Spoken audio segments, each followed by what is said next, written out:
2026 అంటే ఈ సంవత్సరము మే 25వ తేదీ నుండి తమిళ సాంప్రదాయం ప్రకారము జూన్ 2వ తేదీ అంటే వచ్చిన 2వ తేదీ మన సాంప్రదాయం ప్రకారము గురు మార్పు గురు పైచి అనేది కనిపిస్తూ ఉంది. మనకు మిథున రాశి నుండి కర్కాటక రాశిలోకి ప్రవేశము మరియు సెప్టెంబర్లో కర్కాటక రాశి నుండి సింహరాశి ప్రవేశం అనేటువంటిది కనిపిస్తూ ఉంది.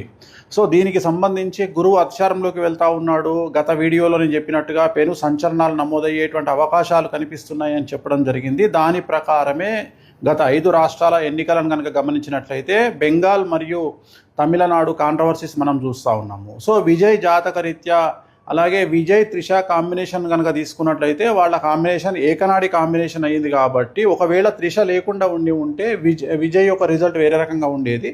బట్ విజయ్ జాతక రీత్యా కనుక గమనించినట్లయితే తమిళనాడు రాష్ట్ర జాతకరీత్యా గమనించినట్లయితే ఒకవేళ విజయ్ సీఎం అయినప్పటికీ కూడా ఖచ్చితంగా తమిళనాడులో మళ్ళీ ఎలక్షన్లు వచ్చేటువంటి అవకాశాలు 100కి 1000% కనిపిస్తూ ఉన్నాయి. అంటే రాజకీయ ప్రభుత్వ అస్థిరత అనేటువంటిది తమిళనాడు రాష్ట్రంలో ఖచ్చితంగా కనిపిస్తూ ఉంది గురువు మార్పు వల్ల. ఎందుకంటే గురువు మారినటువంటి రాశిని బట్టి తీసుకుంటే, రాష్ట్రం యొక్క రాశిని బట్టి తీసుకుంటే పెను సంచలనాలు ఆ గురువుకు సంబంధించినటువంటి రాష్ట్రాలలో ఏర్పడేటువంటి అవకాశాలు కనిపిస్తూ ఉన్నాయి. దాని కారణం చేత తమిళనాడు రాష్ట్రంలో ఖచ్చితంగా మళ్ళీ తిరిగి ఎలక్షన్లు వచ్చేటువంటి అవకాశం కనిపిస్తూ ఉంది. అది ఇంకొక సంవత్సరం తర్వాత అవ్వచ్చు, లేదా 6 నెలల్లో అవ్వచ్చు, లేదా నెల తర్వాత అవ్వచ్చు. కానీ ఖచ్చితంగా మళ్ళీ ఎన్నికలు తమిళనాడు రాష్ట్రంలో జరిగేటువంటి అవకాశాలు 100కి 1000% కనిపిస్తూ ఉన్నాయి. ఇది ఫస్ట్ ప్రయారిటీ. రెండవది పశ్చిమ బెంగాల్ రాష్ట్రానికి సంబంధించి ఒకవేళ బీజేపీ ప్రభుత్వం ఏర్పాటు చేసినా కూడా మళ్ళీ ఖచ్చితంగా రాష్ట్రపతి పాలన విధించేటువంటి అవకాశాలు కనిపిస్తూ ఉన్నాయి. ఇక మీదట మమతా బెనర్జీ జాతకంలో తిరిగి ఎన్నికలలో పోటీ చేసి మళ్ళీ ముఖ్యమంత్రి అయ్యేటువంటి యోగము మమతా బెనర్జీ జాతకంలో కనిపించడం లేదు. కానీ బెంగాల్ జాతకంలో, పశ్చిమ బెంగాల్ జాతకంలో, రాష్ట్ర జాతకంలో ఖచ్చితంగా మళ్ళీ ఈ ఎన్నికల్లో గెలిచినటువంటి పార్టీ అంటే బీజేపీ పార్టీ ప్రభుత్వాన్ని ఏర్పాటు చేసినా కూడా ఖచ్చితంగా రాబోయే సంవత్సరంన్నరలో ఖచ్చితంగా రాష్ట్రపతి పాలన విధించేటువంటి అవకాశాలు కనిపిస్తూ ఉన్నాయి. కారణము బెంగాల్ రాష్ట్రానికి సంబంధించినటువంటి పశ్చిమ బెంగాల్ రాష్ట్రానికి సంబంధించిన జాతకం పరంగా రాబోయే సంవత్సరంన్నర పాటు మమతా బెనర్జీ జాతకంలో 2027 సెప్టెంబర్ వరకు అష్టమ శని నడుస్తూ ఉంది. సో ఖచ్చితంగా అలాగే రాష్ట్ర జాతకరీత్యా 2027 సెప్టెంబర్ వరకు అర్ధాష్టమ శని నడుస్తూ ఉంది.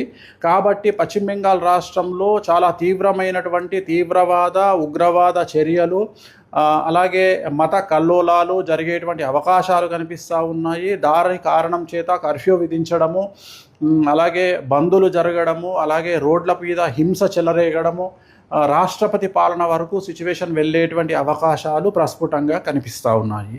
ఇవి 2 రాష్ట్రాలకు సంబంధించి. అలాగే ఇతరత్రా కనుక తీసుకున్నట్లయితే మనకు పూర్తిగా భారతదేశం కనుక తీసుకున్నట్లయితే ఈశాన్య రాష్ట్రాలకు లేదా తూర్పు ఈశాన్య రాష్ట్రాలకు సంబంధించి తీవ్రవాద చర్యలు ఉండేటువంటి అవకాశాలు ఉన్నాయి. అలాగే ఢిల్లీ కేంద్రంగా తీవ్రవాద చర్యలు ఉండేటువంటి అవకాశాలు ఉన్నాయి. ఇవన్నీ కూడా జూన్, జూలై, ఆగస్టు, సెప్టెంబర్ ఈ 4 నెలల్లో సంచలనాలు జరిగేటువంటి అవకాశం ఉంది. అలాగే విమాన ప్రమాదాలు జరిగేటువంటి అవకాశం ఉంది. నేను మాట్లాడేది June, July, August, September 2026 June, July, August, September సమయంలో భారతదేశంలో తూర్పు ఈశాన్య రాష్ట్రాలలో భూకంపం వచ్చేటువంటి అవకాశం ఉంది.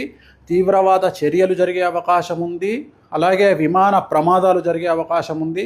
అలాగే చాలా ఎక్కువగా జనసాంద్రత కలిగినటువంటి ప్రాంతాల్లో తీవ్రవాద చర్యలు జరిగేటువంటి అవకాశాలు కనిపిస్తూ ఉన్నాయి. అలాగే ఈ 4 నెలల్లో 2026 జూన్, జూలై, ఆగస్టు, సెప్టెంబర్ సమయంలో విమాన ప్రమాదములు జరగడము, ప్రముఖ వ్యక్తి విమాన ప్రమాదంలో చనిపోవడము, లేదా ఈ 4 నెలల్లో ప్రముఖ వ్యక్తి, అది సెలబ్రిటీ, రాజకీయాలు అవ్వచ్చు, సినిమా అవ్వచ్చు, ఇంకోటి అవ్వచ్చు, కాంట్రవర్షియల్ డెత్ ఉండేటువంటి అవకాశాలు ఉన్నాయి. సో ఇవన్నీ కూడా ఈ సందర్భంగా ప్రత్యేకించి జరిగేటువంటి అవకాశాలు ఈ ప్రత్యేకమైనటువంటి జూన్, జూలై, ఆగస్టు, సెప్టెంబర్ 2026 సంవత్సరంలో ఈ 4 నెలల్లో జరిగేటువంటి అవకాశాలు ఉన్నాయి. అలాగే తెలంగాణ రాష్ట్రంలో రాజకీయ సంచలనాలు లేదా తెలంగాణ రాష్ట్రంలో ప్రముఖులు జైలు పాలవ్వడము లాంటి సంఘటనలు కూడా ఈ 4 నెలల్లో గోచరిస్తూ ఉన్నాయి. అలాగే ఈ సంవత్సరం కనుక తీసుకున్నట్లయితే ముఖ్యంగా వ్యక్తిగతమైనటువంటి అంశాల జోలికి వచ్చినట్లయితే నేను ఇంతకు ముందు నుండి సంవత్సరం నుండి చెప్తా ఉన్నా, గురువు అతిచారంలోకి వచ్చినప్పుడు సంచలనాలు ఉంటాయని. సో ADCMSLI అనేటువంటి లెటర్లతో ఉండేటువంటి వాళ్లకు సమస్యలు ఉండబోతా ఉన్నాయి, ఇంక్లూడింగ్ T. సో ఈ లెటర్లతో ఉండేటువంటి వ్యక్తిగతమైనటువంటి జాతకులకు, అలాగే సింహరాశి, మీనరాశి, మేషరాశి, కుంభరాశి వాళ్లకు విపరీతమైన సమస్యలు ఉండబోతున్నాయి. అలాగే విమాన ప్రమాదాలు, తీవ్రవాద చర్యలు, విపత్తులు అనేటువంటివి ఈ సంవత్సరం కనిపిస్తూ ఉన్నాయి. ఈ నెల 25వ తేదీ మే 25, 2026 నుండి దీని ప్రభావం అనేటువంటిది మన దేశం మీద కనిపించే అవకాశం ఉంది. అలాగే ప్రకృతి టోటల్ ప్రపంచాన్ని తీసుకున్నట్లయితే ఒక పెద్ద ప్రముఖ వ్యక్తి, ప్రపంచానికి సంబంధించినటువంటి ప్రముఖ వ్యక్తికి సంబంధించినటువంటి నిష్క్రమణ అంటే డెత్ అనేటువంటిది కనిపిస్తూ ఉంది. అది కాంట్రవర్షియల్ అవ్వచ్చు, నార్మల్ అవ్వచ్చు.